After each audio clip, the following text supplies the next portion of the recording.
श्री कृष्ण और सुदामा की अमर मित्रता, प्रेम, भक्ति और सच्ची दोस्ती की भावुक कथा बहुत पुरानी बात है। उस समय भारतवर्ष में गुरुकुलों की परंपरा हुआ करती थी। बालक राजा हो या रंक, सभी साथ बैठकर शिक्षा ग्रहण करते थे। ऐसा ही एक प्रसिद्ध गुरुकुल था जहां दो बालक पढ़ते थे।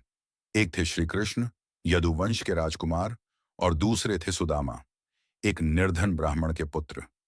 हालांकि दोनों की पारिवारिक स्थिति में बहुत अंतर था, परंतु उनके दिलों में एक दूसरे के लिए अथाह प्रेम था। दोनों एक साथ पढ़ते, भोजन करते, जंगल से लकड़ियां लाते और एक दूसरे की चिंता करते। गुरुकुल में उनका समय अत्यंत प्रेम पूर्वक बीतता रहा। समय बीत गया।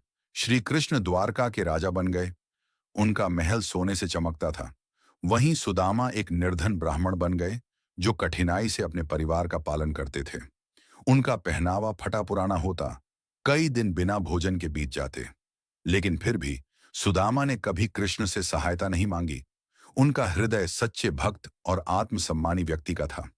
लेकिन एक दिन, जब उनके घर में अन्न का एक दाना भी न बचा, उनकी पत्नी ने कहा, स्वामी, आपने बचपन में जो प्रेम किया, क्या वह मित्रता अब भी जीवित नहीं है?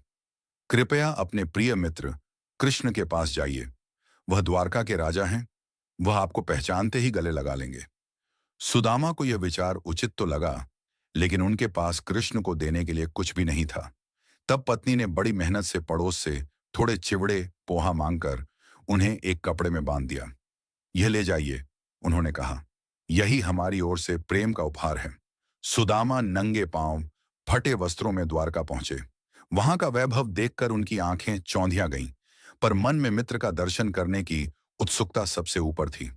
महल के द्वार पर खड़े सैनिकों ने जब सुदामा की दशा देखी, तो उन्हें भीतर जाने नहीं दिया। लेकिन जैसे ही श्री कृष्ण को झांत हुआ कि उनका बचपन का मित्र द्वार पर खड़ा है, वे तुरंत राजासन छोड़कर नंगे पांव दौड़ते हुए आए। उन्होंने सुदामा को गले से लगाया। आंसू उनकी आंखों से रुक नहीं रहे थे। कृष्ण ने सुदामा को अपने महल में बुलाया, उनके पांव धोए, उन्हें सोने के आसन पर बिठाया। रुक्मिणी ने स्वयं सेवा की। सुदामा शर्म से संकुचित हो रहे थे, और कृष्ण मुस्कुराते हुए बोले, मित्र, मेरे लिए क्या लाए हो? सुदामा झेंपते हुए चिवड़े का पोटली बढ़ाई। श्री कृष्ण ने वो चिवड़े इस तरह खाए जैसे उन्हें स्वर्ग का अमृत मिल गया हो। वह प्रेम ही तो था, जो स्वाद से भी बढ़कर था। सुदामा ने कुछ भी नहीं मांगा, और न ही कृष्ण ने कुछ पूछा। लेकिन जब सुदामा अपने गांव लौटे, तो देखा कि उनका कुटिया एक भव्य महल में बदल चुका है। घर में अन्न, वस्त्र, सुख सुविधा की कोई कमी न थी। लेकिन सुदामा जानते थे, ये सब कृष्ण ने बिना कहे ही दे दिया। उनकी आंखों से अश्रु बह निकले। ये आंसू किसी दुख के नहीं, प्रेम और कृतज्ञता